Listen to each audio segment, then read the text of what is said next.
नमस्कार। आपके अपने YouTube चैनल हमारा राजस्थान में आपका स्वागत है। आज का जो हमारा टॉपिक है वो है अफवाह तंत्र।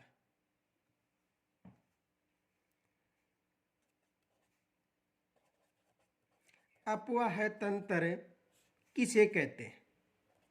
पहले अफवाह तंत्र को समझेंगे कि अफवाह तंत्र किसे कहते हैं। यानी एक सहायक नदी, देखो ये मुख्य नदी है, कोई सी नदी भी लो, जैसे चंबल लेते हैं, ये एक मुख्य नदी है। कौन सी नदी है? उदाहरण के लिए हमने लिया चंबल, मुख्य नदी है चंबल। अब इस चंबल में देखो, एक तो बनास नदी का जल आके गिर रहा है,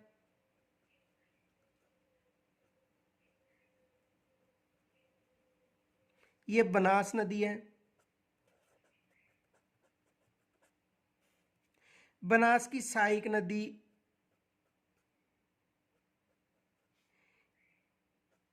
ये बेड़च है, ये बनास, ये बेड़च, ये कोठ्यारी,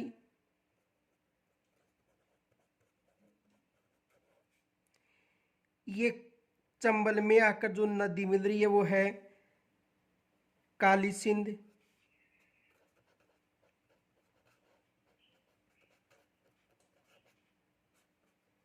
और इसमें एक अन्य नदियां आकर मिलती है, जैसे ये नदी है आहू।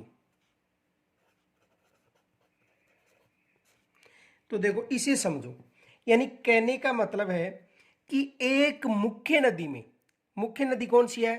चंबल, और इस चंबल में जो अन्य सहायक नदियां आकर मिलती हैं, इस क्षेत्र को अफवाह तंत्र के नाम से जाना जाता है। यह संपूर्ण क्षेत्र जो नदियों का जाल है, इसे किसके नाम से जाना जाता है? अफवाह तंत्र। देखो ये क्या है? अफवाह तंत्र। आ गया होगा समझ में? यानी एक नदी, जैसे ये चंबल मुख्य नदी है, और इस चंबल में, ये चंबल क्या है? मुख्य नदी है, और इस मुख्य नदी में जो अन्य छोटी छोटी नदियां अपना जल लाकर डालती हैं, तो ये एक जाल हो गया चंबल का। और ये नदियों का जो जाल है चंबल का, इसे ही अफवाह तंत्र कहा जाता है। समझ में आ गया होगा? यानी जो मुख्य नदी है और उस मुख्य नदी में अन्य सहायक नदियां आकर अपना जल डाल रही हैं, तो इसे हम अफवाह तंत्र के नाम से जानते हैं। तो देखो, निश्चित वाहिकाओं के माध्यम से, निश्चित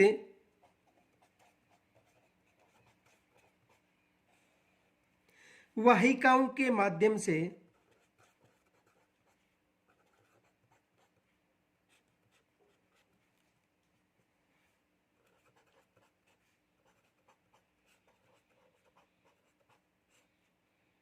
से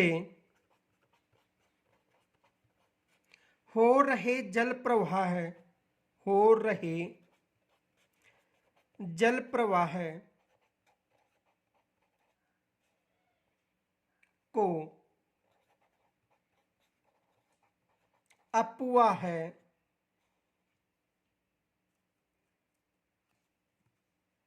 कहते हैं।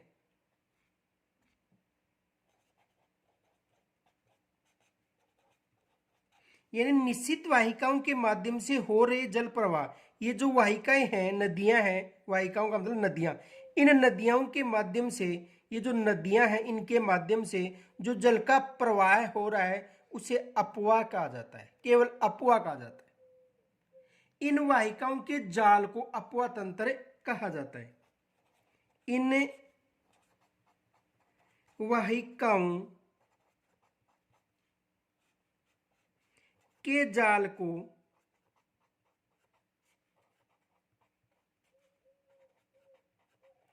अफवाह तंत्र कहा जाता है।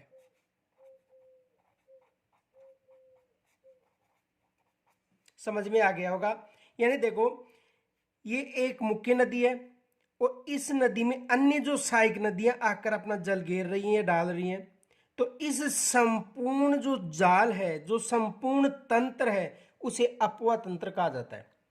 और ये जो नदियां हैं इनको अपवा ही कहा जाता है। ये नदी हो गई काली सिंध, हो गई आहू, हो गई बनास, हो गई बेड़च, हो गई कोटेरी, होगी अन्य और भी नदियां हैं, तो इनके जाल को अपवा तंत्र कहा जाता है और इन नदियों को केवल अपवा कहा जाता है। तो समझ में आ गया होगा। या साधारण भाषा में देखो, अर्थात एक नदी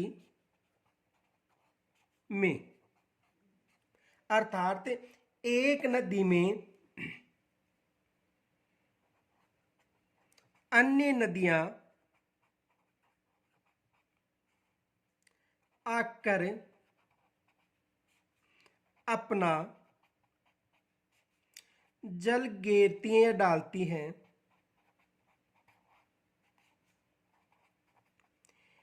इस जाल या इस जाल को या इस नदियों के जाल को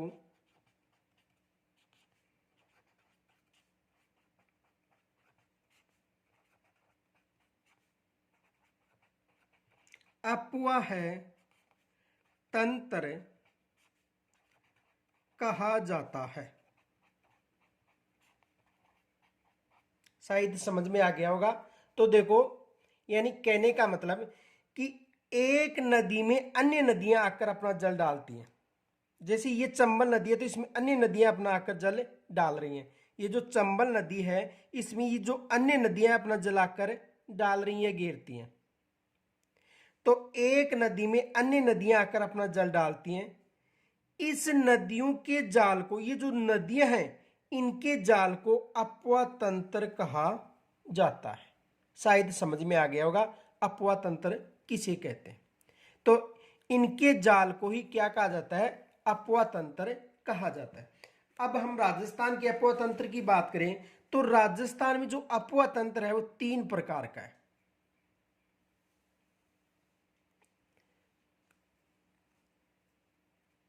राजस्थान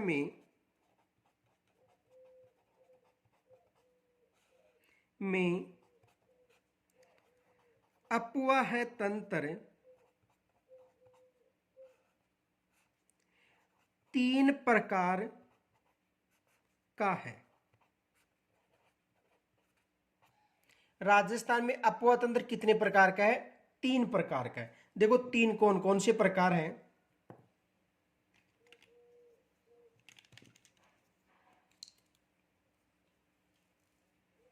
पहला है आंतरिक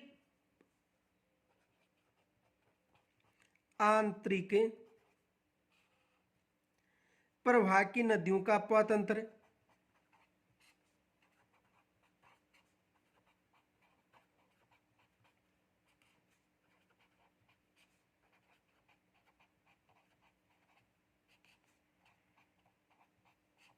देखो आंतरिक प्रवाह की नदियों का अपवाह तंत्र। दूसरा है अरब सागर की नदियों का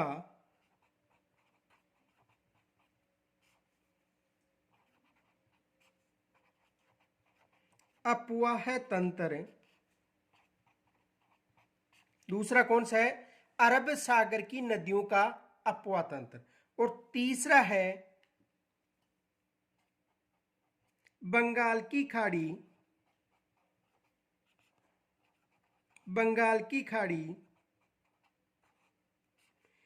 की नदियों का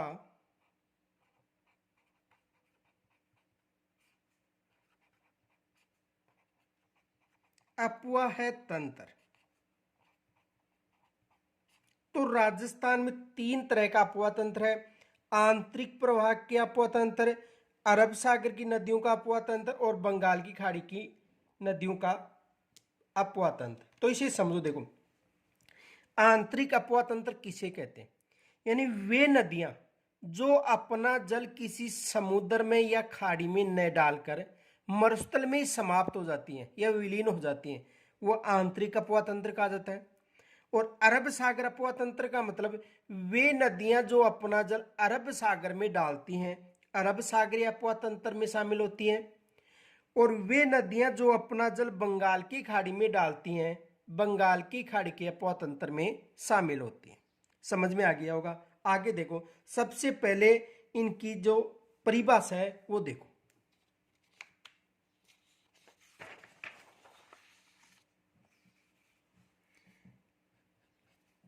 आंतरिक प्रवाह या आंतरिक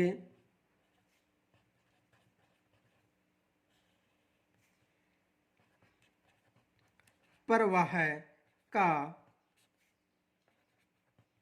अपवाह तंत्र। जो आंतरिक प्रवाह का अपवाह तंत्र है राजस्थान में सर्वाधिक है 60%। एग्जाम में यहां से प्रश्न बनता है, और क्या बनता है वो मैं बता दूंगा कि आंतरिक प्रवाह का अपवाह तंत्र राजस्थान में सर्वाधिक जो अपवाह तंत्र है वो आंतरिक नदियों का अपवाह तंत्र है। तो देखो, आंतरिक प्रवाह का अपवाह तंत्र किसे कहते हैं, यानी वे नदियां जो अपना जल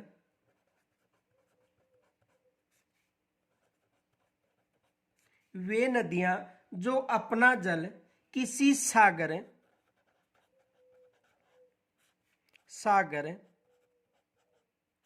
या महासागर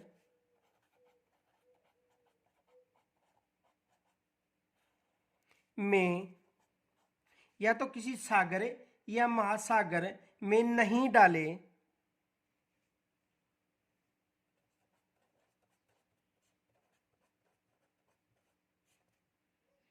डाले और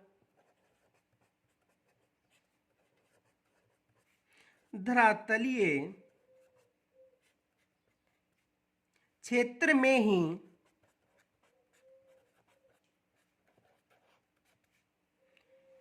विलुप्त हो जाए,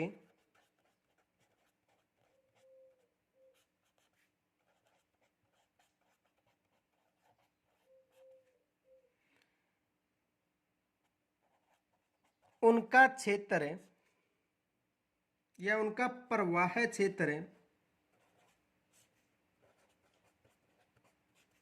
आंतरिक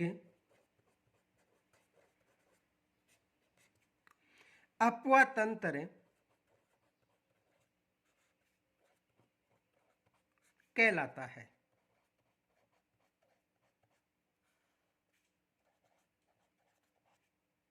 देखो, वे नदियां जो अपना जल किसी सागर या महासागर में नहीं डाले या धरातलीय क्षेत्र में ही विलुप्त हो जाती हैं, उनका प्रवाह क्षेत्र आंतरिक अपवाह तंत्र कहलाता है। और आंतरिक अपवाह तंत्र की जो नदियां हैं उनको रूढ़ित नदियां भी कहा जाता है।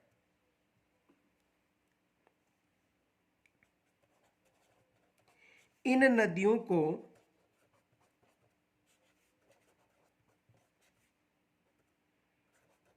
रुंठित नदियां कहा जाता है।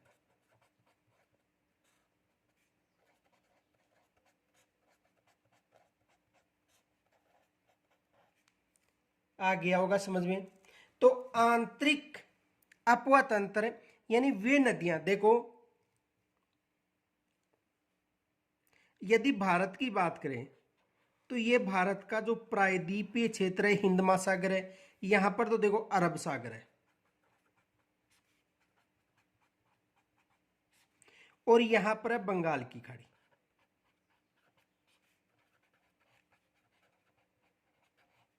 ये अरब सागर है और ये बंगाल की खाड़ी।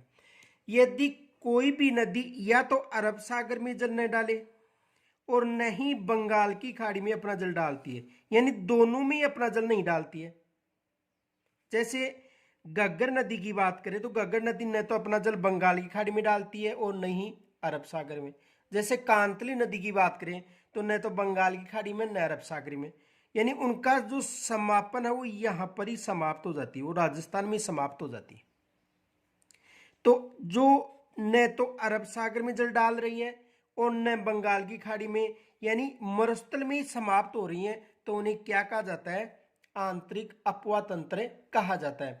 यानी कि न तो अरब सागर में और न बंगाली खाड़ी में, केवल यहाँ में जो राजस्थान का जो मरुस्थलीय क्षेत्र है उसमें ही समाप्त हो जाती है। तो उन नदियों को आंतरिक अपवा तंत्र की नदियां कहा जाता है। और जो अपना जल अरब सागर में डालेंगी उन्हें अरब सागरीय अपवा तंत्र कहा जाएगा, और जो अपना जल बंगाल की खाड़ी में डालेंगी उसे बंगाल की खाड़ी का अपवा तंत्र कहा जाएगा। आगे देखो तो यहां पर कितने प्रतिशत है, लगभग 60% आंतरिक अपवा तंत्र की नदियों का जल। आगे देखो जो दूसरा अपवा तंत्र है वो अरब सागर,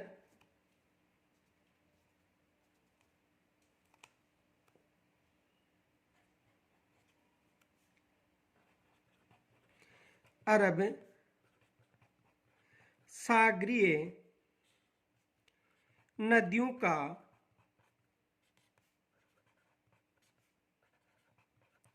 अपवा है तंत्र, और ये लगभग 17% है। कितने प्रतिशत है, 17%। तो देखो अरब सागरीय नदियों का अपवा तंत्र में कौन कौन सी नदियां शामिल हैं।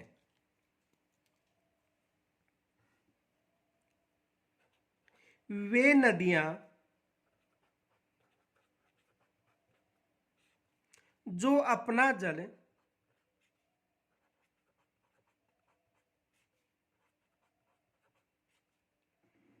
अरब सागर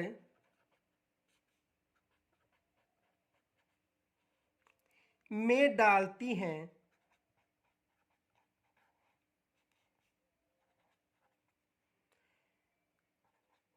उनके प्रवाह तंत्र के जाल को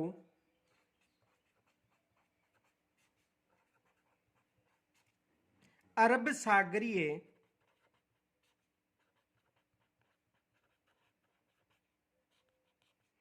अपवाह तंत्र कहा जाता है।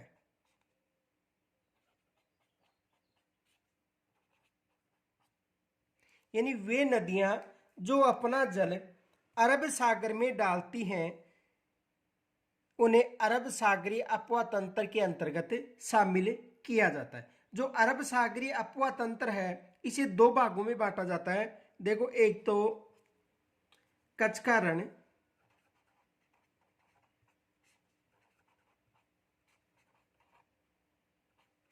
और दूसरा है खंबात की खाड़ी।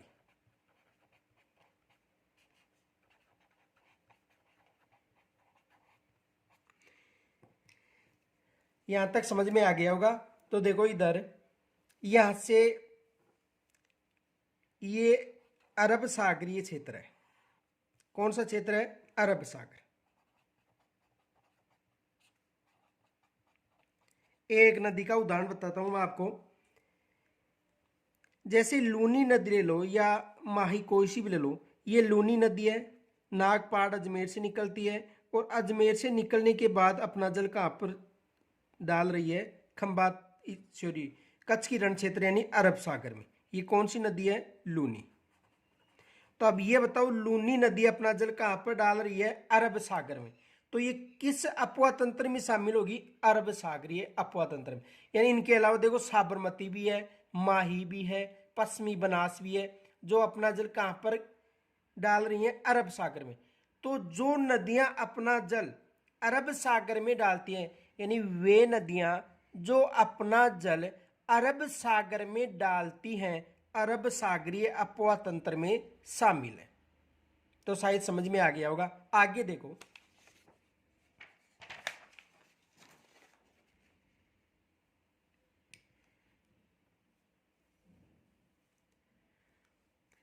तीसरा है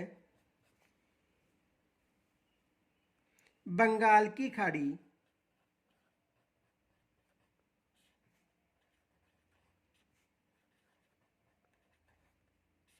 की नदियों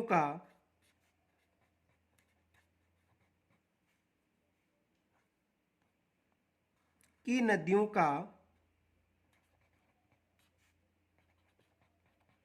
अपवाह तंत्र।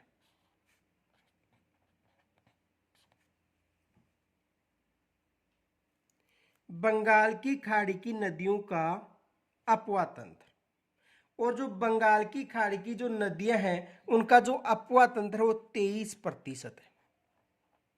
कितने प्रतिशत है? 23%। तो देखो बंगाल की खाड़ी का अपवा तंत्र किसे कहा जाता है? यानी वे नदियां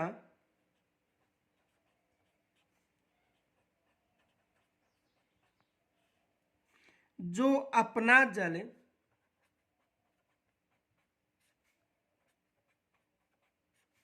बंगाल की खाड़ी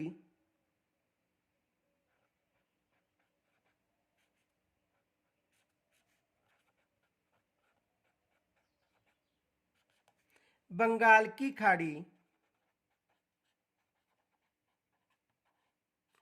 में डालती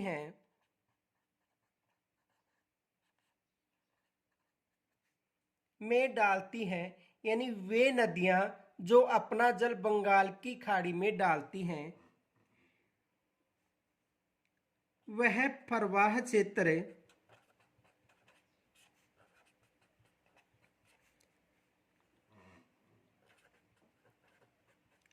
बंगाल का बंगाल की खाड़ी का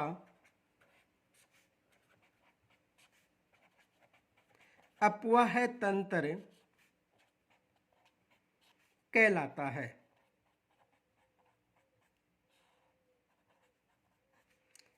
यहां तक समझ में आ गया होगा। देखो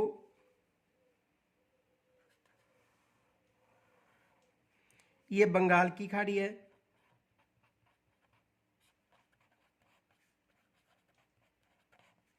और बंगाल की खाड़ी में देखो ये गंगा नदी है,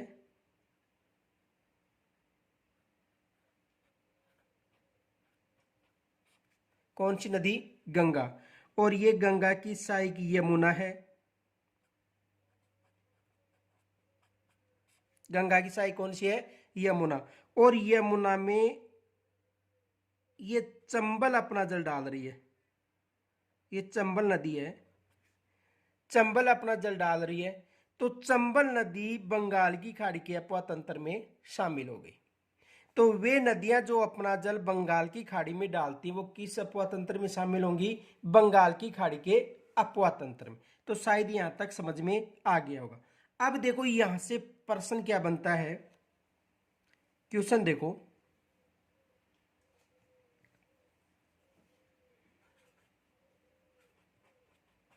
राजस्थान में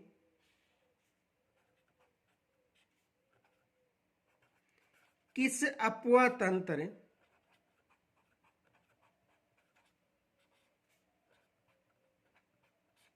का विस्तार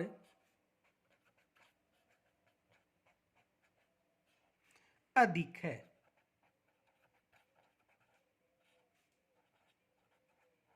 ये एग्जाम में प्रश्न पूछा जाता है कि राजस्थान में किस अपवा तंत्र का विस्तार अधिक है। तो देखो ऑप्शन के अनुसार देखो सबसे अधिक अगर माने तो आंतरिक अपवा तंत्र,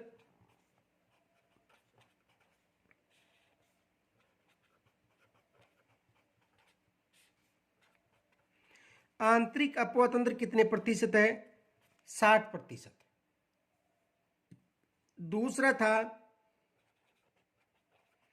अरब सागरीय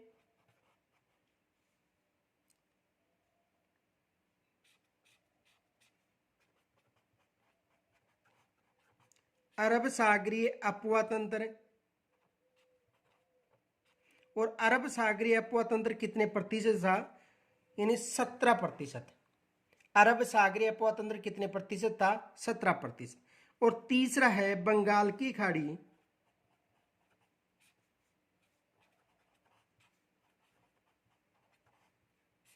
का अपवा तंत्र। और बंगाल की खाड़ी का अपवा तंत्र था 23%। तो ये बताओ सबसे बड़ा कौन सा विस्तार हो गया? आंतरिक अपवा तंत्र। एग्जाम में यहां से प्रश्न बनता है, तो विशेष मोस्ट मान लेना। तो आंतरिक अपवा तंत्र, अरब सागरी और बंगाल की खाड़ी। इनके अलावा वहां पर देखो एक आब नाम भी आता है। आब किसे कहते हैं ये भी समझो।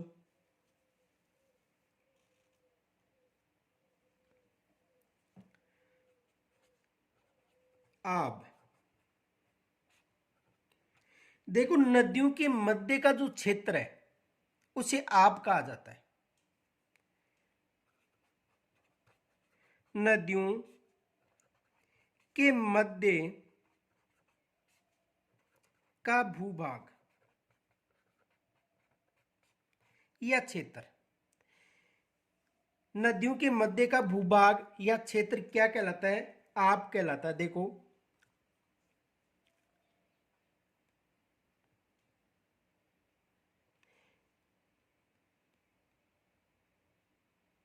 ये चंबल नदी है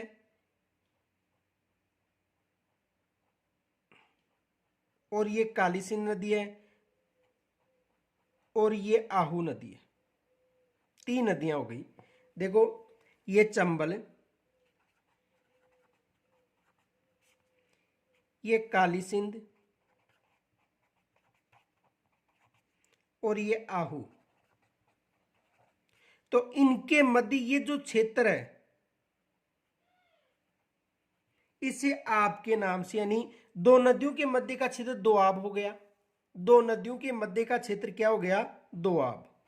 दो आब यानी दो नदियों के, यानी मध्य का क्षेत्र आब होता है। दो नदियों के मध्य के क्षेत्र को क्या कहा जाता है? आब। यानी नदियों के मध्य का भूभाग, ये नदी आहू नदी है, ये काली सिंध नदी है, तो ये आहू काली सिंध का दो आब हो गया या आहू काली सिंध का आब हो गया। यानी दो नदियों के मध्य की भूमि को दोआब कहा जाता है। दो नदियों की मध्य की भूमि को, देखो विशेष दो नदियों के मध्य की भूमि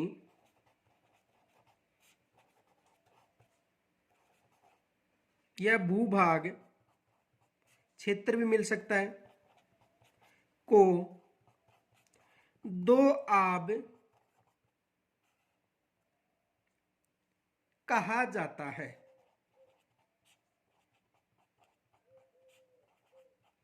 समझ में आ गया होगा कि दो नदियों के मध्य की भूभाग को दोआब कहा जाता है। जैसे ये जो क्षेत्र, ये क्या है? दोआब क्षेत्र है। यहां तक समझ में आ गया होगा। आगे देखो, सबसे पहले हम आंतरिक अपवा तंत्र की नदियों का अध्ययन करेंगे।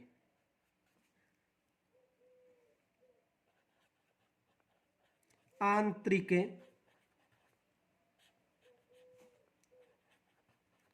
अपवह तंत्र की नदियां।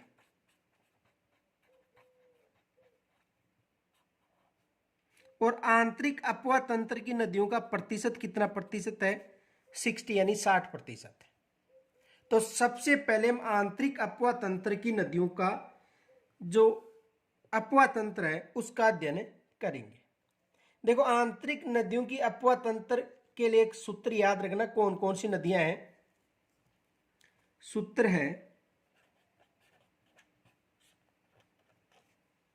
काकासा,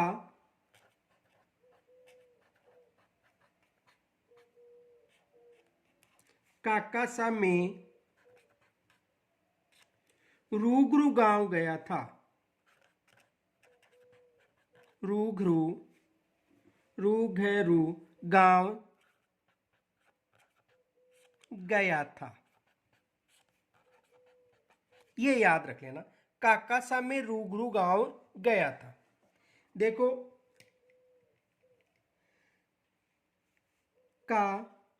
का मतलब है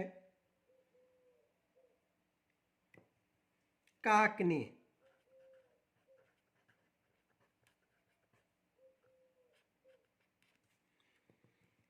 का मतलब काकने। दूसरा जो का है उसका मतलब है कांतली।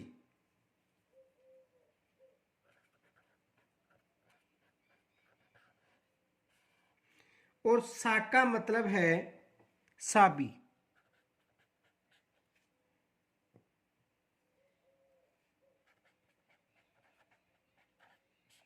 तो का का, सा, काकनीय, कांतली और साबी।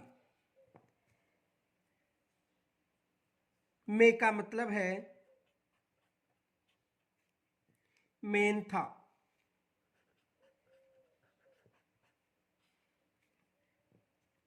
और रू का मतलब है इस रू का, रूपनगढ़ का नाला।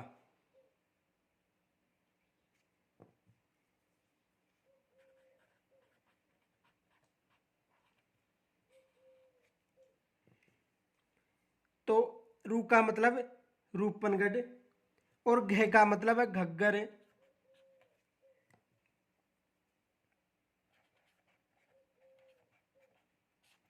घ का मतलब है घग्गर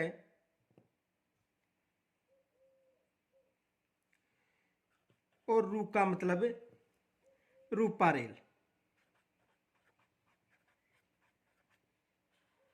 ये आंतरिक अपवा तंत्र की नदियां हैं। का, सा, में, रू, घ, रू। तो ये आंतरिक अपवा तंत्र की नदियां हैं काकनीय, कांतली, साबी, मेंथा, रूपनगढ़, गग्गर और रूपारेल, जो मुख्य आंतरिक अपवा तंत्र की नदियां हैं। मुख्य आंतरिक अपवा तंत्र की नदियां हैं। और एक विशेष याद रखना कि संपूर्ण विश्व में केवल राजस्थान में आंतरिक अपवा तंत्र सर्वाधिक पाया जाता है। और यदि भारत की बात करें, देखो ये फैक्ट याद रखना, नोट, भारत में सर्वाधिक आंतरिक अपवा तंत्र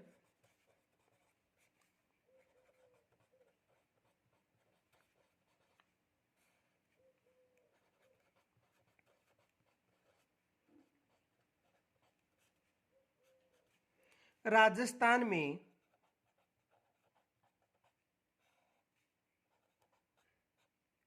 पाया जाता है।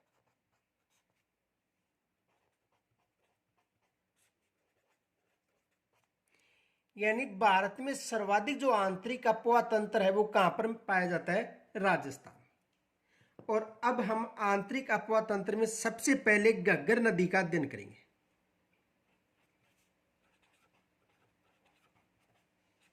घग्गर नदी।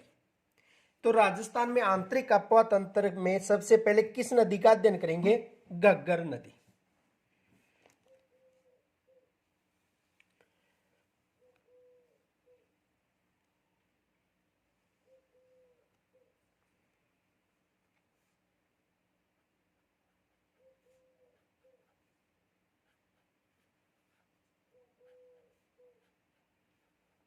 देखो ये हिमालय पर्वत श्रेणी है,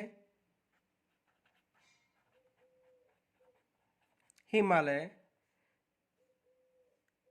पर्वत श्रेणी, हिमालय पर्वत श्रेणी। और हिमालय पर्वत श्रेणी में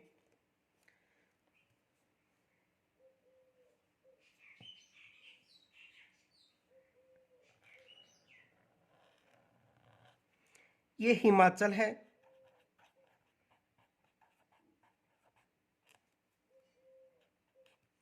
हिमाचल प्रदेश। और हिमाचल प्रदेश की जो राजधानी है शिमला,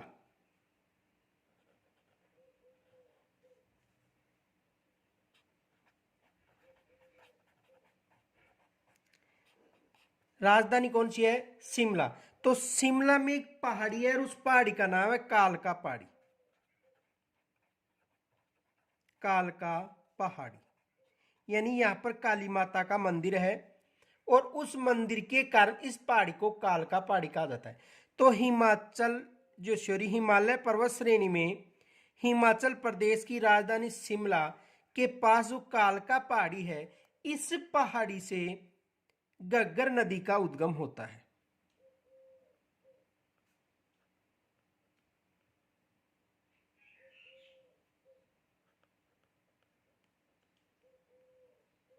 कौन सी नदी है?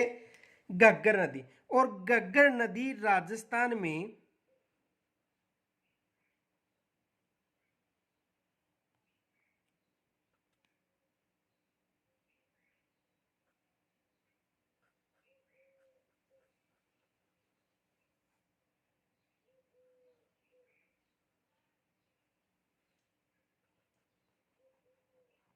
राजस्थान में हनुमानगढ़ में प्रवेश होती है। राजस्थान में कहां पर प्रवेश होती है? हनुमानगढ़ में।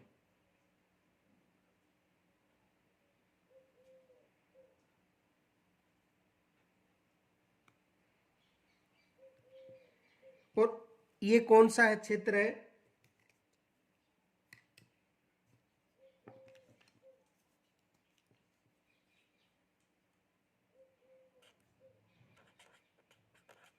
हनुमानगढ़। और ये है श्री गंगानगर।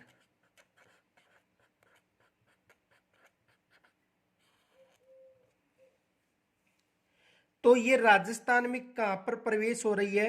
हनुमानगढ़ में। उसके बाद में ये अपना जल सूरतगढ़, मध्य प्रदेश, सॉरी सूरतगढ़, श्री गंगानगर तक लाती है। उसके बाद यदि इस नदी में भारी वर्षा होती है तो अपना जल पाकिस्तान में, ये पाकिस्तान है, तो पाकिस्तान में पोर्ट अब्बास,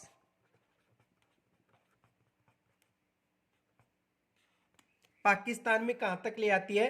पोर्ट अब्बास तक अपना जल ले आती है। तो उद्गम कहां से होता है? शिमला के पास जो कालका पहाड़ी है, कई बार शिवालिक पर्वत श्रेणी भी आ जाती है, वहां से इसका उद्गम होता है। उसके बाद में ये पंजाब और हरियाणा में इसका बहाव क्षेत्र है। किन किन राज्यों में? पंजाब और हरियाणा में। पंजाब हरियाणा के बाद ये राजस्थान के हनुमानगढ़ में यहां पर प्रवेश करती है टीबी नामक,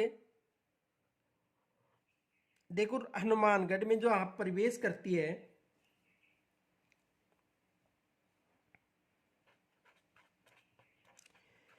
टीबी तहसील के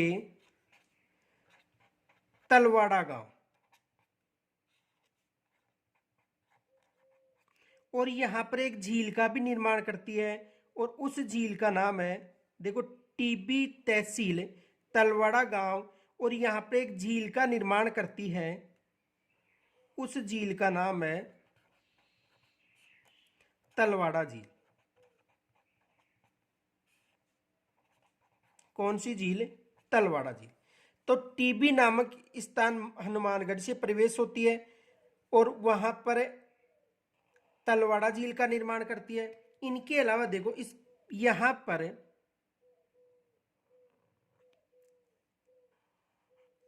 कालीबंगा सभ्यता विकसित हुई है। कालीबंगा सभ्यता, कौन सी सभ्यता विकसित हुई है? कालीबंगा सभ्यता। और यहां पर बटनेर दुर्ग है।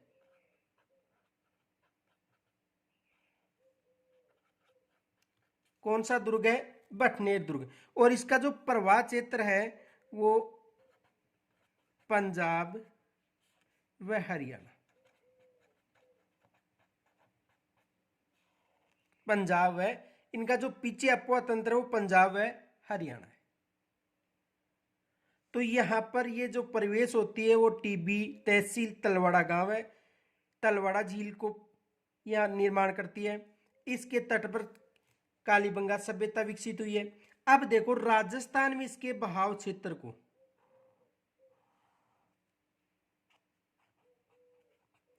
राजस्थान में बहाव क्षेत्र को देखो नाली के नाम से जाना जाता है।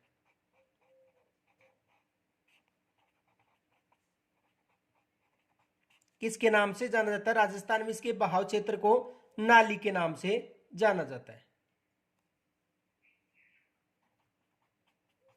और पाकिस्तान में इसके बहाव क्षेत्र को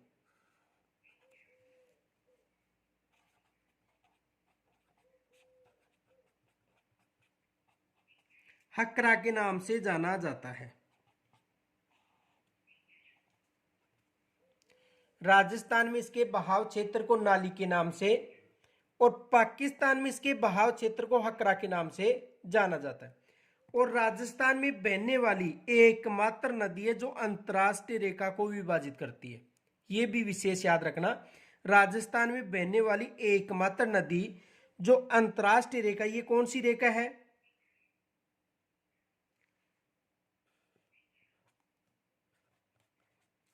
रेड क्लिफ रेखा। तो अंतरराष्ट्रीय रेखा को विभाजित करने वाली राजस्थान में बहने वाली एकमात्र नदी कौन सी है? घग्गर नदी। तो देखो, उद्गम होता है हिमाचल की शिमला जो राजधानी है में कालका पहाड़ी से, राजस्थान में हनुमानगढ़ में प्रवेश करती है। यहां तक समझ में आ गया होगा। आगे देखो,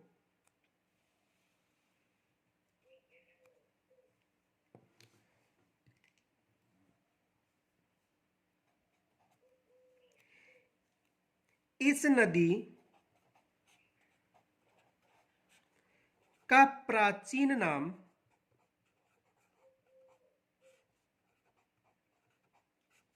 सरस्वती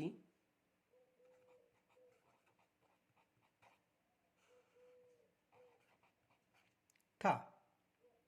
इस नदी का प्राचीन नाम सरस्वती था। अन्य नाम इसे, देखो प्राचीन नाम एग्जाम में पूछा जाता है कि प्राचीन नाम क्या था। इसे नट नदी, एक नट के नाम से जाना जाता है। लेटी हुई नदी भी नट नदी, लेटी हुई नदी, सोतर नदी,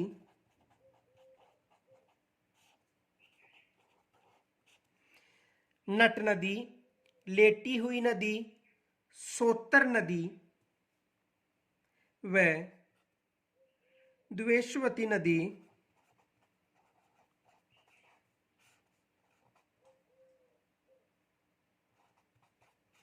आदि नामों से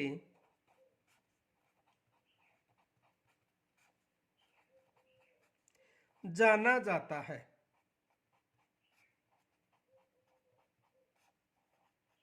एग्जाम में यहां से भी प्रश्न बनता है कि घग्गर नदी का प्राचीन नाम क्या था। तो ये जितने भी नाम उनमें सबसे प्राचीन नाम क्या था? सरस्वती। तो यहां तक समझ में आ गया होगा। आगे देखो,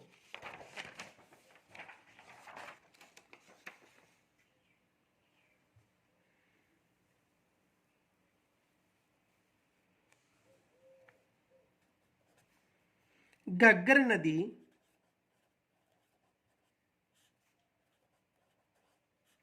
आंतरिक अपवा तंत्र की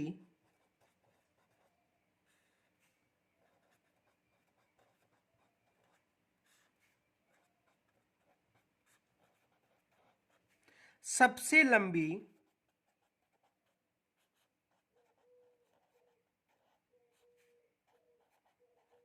465 किलोमीटर सबसे लंबी नदी है।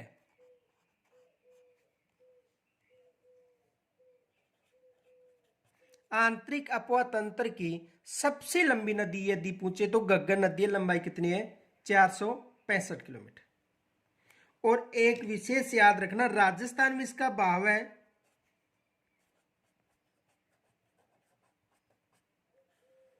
राजस्थान में इसका बहाव क्षेत्र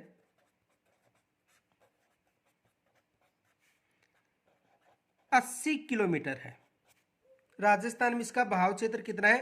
80 किलोमीटर। यदि उफान आता है और ये पाकिस्तान तक अपना जल ले जाती है तब इसका बहाव क्षेत्र 100 किलोमीटर हो जाता है। देखो, यहां से लेकर यहां तक इसका जो बहाव क्षेत्र 80 किलोमीटर है, यहां से लेकर प्रवेश से लेकर सूरतगढ़ तक। और यदि इसमें उफान होता है तो अपना जल पोर्ट अब्बास तक ले जाती है, तो उसके बाद में ये क्षेत्र भी शामिल हो जाता है। उस समय इसकी लंबाई राजस्थान में 100 किलोमीटर हो जाती है। वैसे इसकी लंबाई राजस्थान में 80 किलोमीटर है। और यदि उफान की स्थिति में यहां अंतरराष्ट्रीय सीमा तक इसका जल चला जाता है तो इसकी लंबाई कितनी हो जाती है? 100 किलोमीटर। आगे देखो, तो राजस्थान में इसका बहाव क्षेत्र कितना है? केवल 80 किलोमीटर।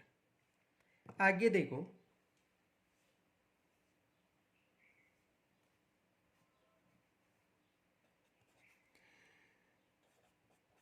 राजस्थान में बहने वाली एकमात्र नदी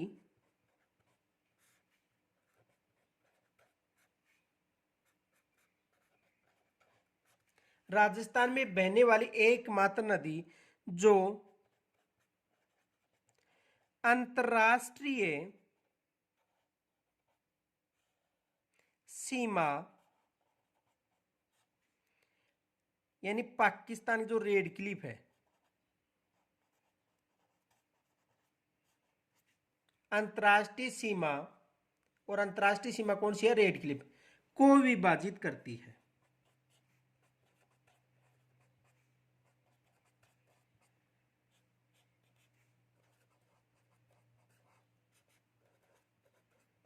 यानी राजस्थान में बहने वाली एकमात्र नदी है जो किसे विभाजित करती है?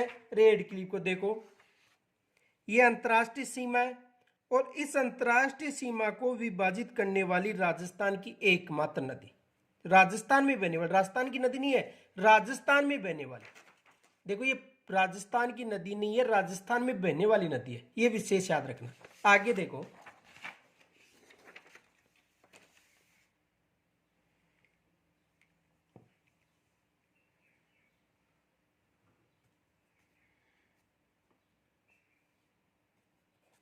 यह नदी राजस्थान के हनुमानगढ़ जिले में प्रवेश करती है।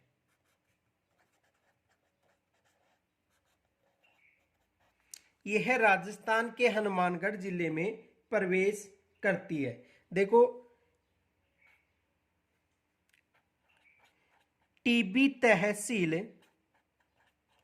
हनुमानगढ़ में कौन सी तहसील? टीबी तहसील के तलवाड़ा गांव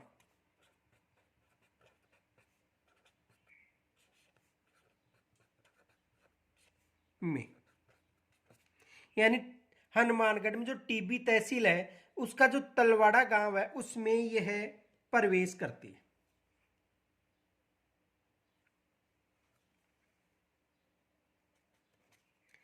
इस नदी का उद्गम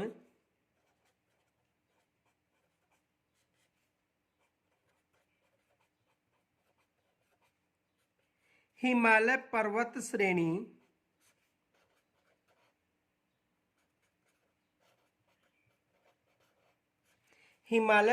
श्रेणी की कालका पहाड़ी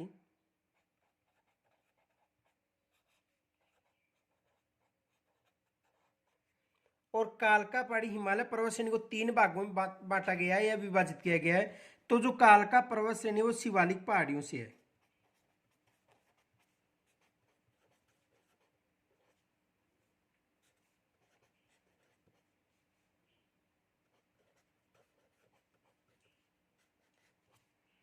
तो इस नदी का उद्गम हिमालय पर्वत श्रेणी की कालका पहाड़ी यानी शिवालिक पहाड़ियों से होता है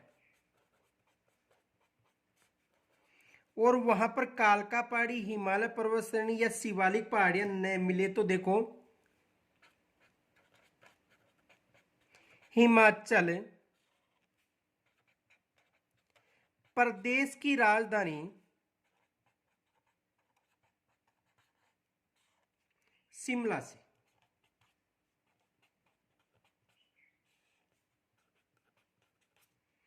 हिमाचल प्रदेश की जो राजधानी है शिमला, उससे इस नदी का उद्गम होता है।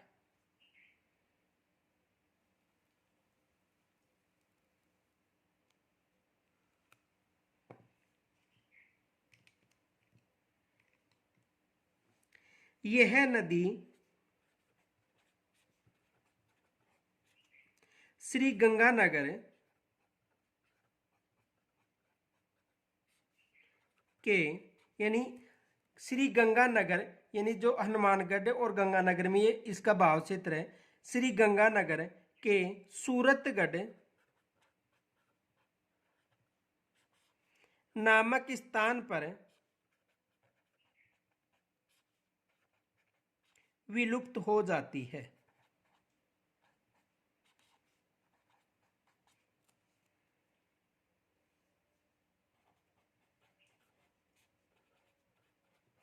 कहां पर विलुप्त हो जाती है? यानी श्री गंगानगर के सूरतगढ़ में। और यदि देखो पीछे भारी वर्षा होती है, देखो यदि इस क्षेत्र में भारी वर्षा होती है, इस क्षेत्र में भारी वर्षा होगी तो इसका जल कहां तक आ जाएगा? पोर्ट अब्बास तक। एग्जाम में प्रश्न पूछा गया था कि यदि घग्गर नदी के क्षेत्र में भारी वर्षा होती है तो उसका जल कहां तक चला जाता है? पोर्ट अब्बास तक। ये विशेष याद रखना। तो देखो नोट, यदि घग्गर नदी के क्षेत्र में भारी वर्षा होती है इन उफान की स्थिति में,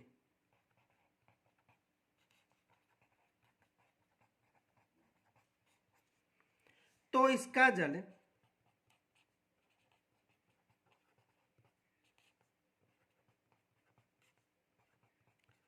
पोर्ट अब्बास पाकिस्तान तक चला जाता है।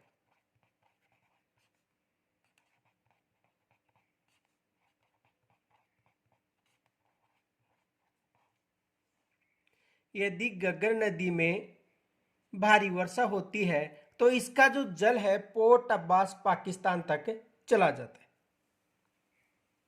आगे देखो,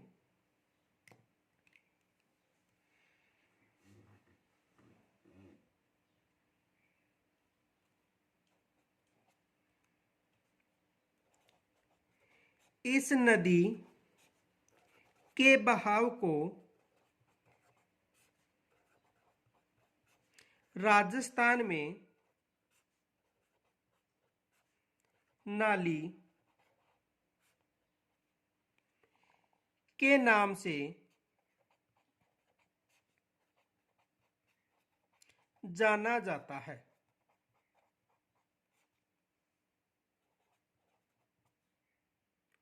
यानी इस नदी के बहाव को राजस्थान में नाली के नाम से जाना जाता है। ये भी एग्जाम में प्रश्न पूछा जा चुका है कि जो राजस्थान में घग्गर नदी के बहाव क्षेत्र को किस नाम से जाना जाता है? तो नाली के नाम से जाना जाता है। तथा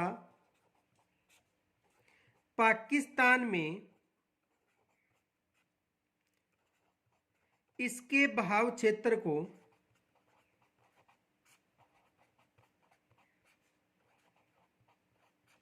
हकरा के नाम से जाना जाता है।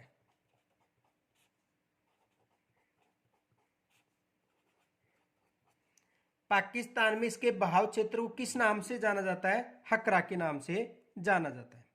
आगे देखो,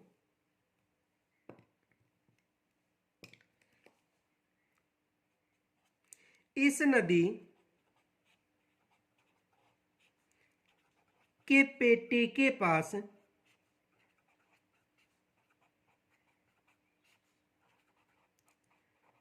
कालीबंगा सभ्यता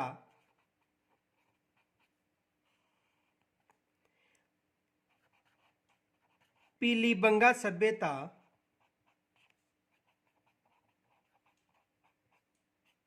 हम राजस्थान की बात करें, केवल राजस्थान की बात करें, कालीबंगा सभ्यता और पीलीबंगा सभ्यता विकसित हुई हैं।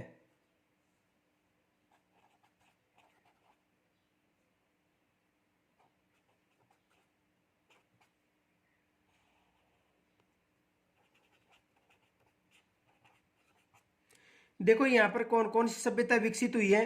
कालीबंगा सभ्यता और पीलीबंगा सभ्यता विकसित हुई है।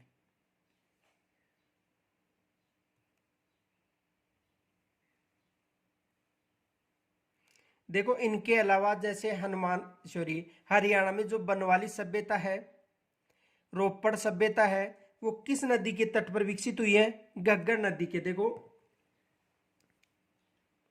नोट,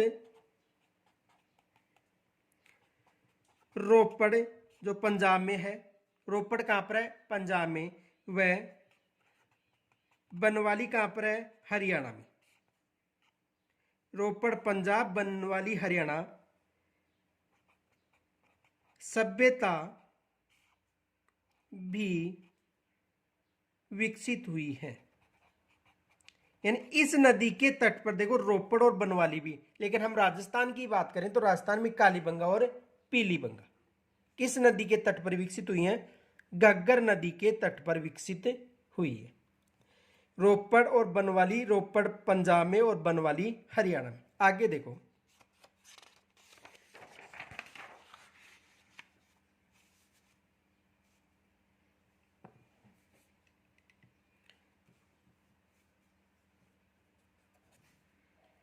इस नदी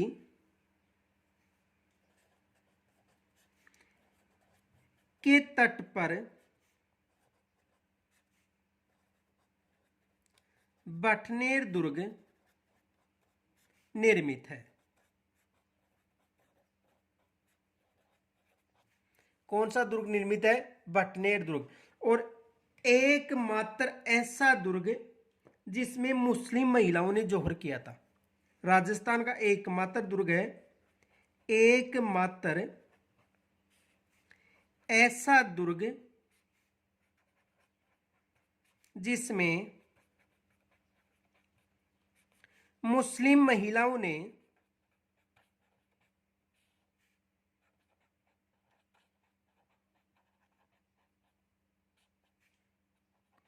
जौहर किया था। यह भी विशेष याद रखना कि राजस्थान का एकमात्र यह ऐसा दुर्ग है जिसमें मुस्लिम महिलाओं ने जौहर किया था। देखो इस नदी से एक प्रश्न पूछा गया था कि घग्गर नदी के पेटे से किसका स्थान नीचा है? एग्जाम में प्रश्न आया था, घग्गर नदी के पेटे से नीचा स्थान है।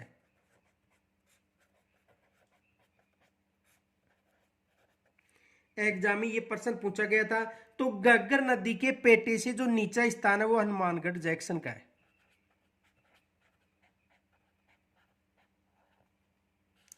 हनुमानगढ़ जंक्शन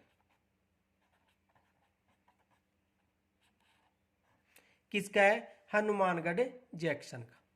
अब देखो ये जो नदी है वो इंदिरा गांधी नहर है, उसको भी विभाजित करके गुजरती है। तो देखो यह नदी इंदिरा गांधी नहर जल परियोजना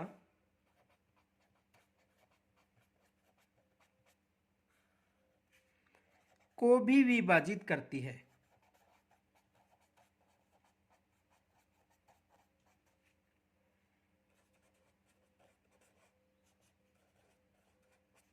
इंदिरा गांधी नहर जल परियोजना को भी ये विभाजित करती है। एक विशेष याद रखना कि इंदिरा गांधी नहर जल परियोजना का जो क्षेत्र है उसको घग्गर नदी के द्वारा विभाजित किया जाता है। तो यहां से भी एग्जाम में प्रश्न बन सकता है। इनके अलावा जहां पर ये प्रवेश करती है वहां पर तलवाड़ा झील का निर्माण करती है, जो सबसे नीची झील मानी जाती है। और सबसे ऊंचाई पर स्थित झील कौन सी है? नक्की झील। तो देखो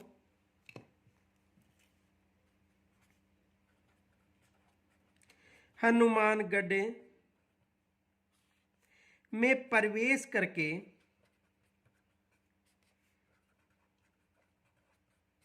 यह तलवाड़ा झील का निर्माण करती है। यानी हनुमानगढ़ में ये प्रवेश करके किसका निर्माण करती है, तलवाड़ा झील का निर्माण करती है। एग्जाम में ये भी प्रश्न पूछा गया है कि तलवाड़ा झील का निर्माण किस नदी के द्वारा किया जाता है, तो किस नदी के द्वारा किया जाता है, घग्गर नदी के द्वारा। यहाँ तक यदि कोई समस्या हो तो कमेंट्स के द्वारा जरूर बताना और इस वीडियो को अधिक से अधिक लाइक तथा अधिक से अधिक शेयर करना। धन्यवाद।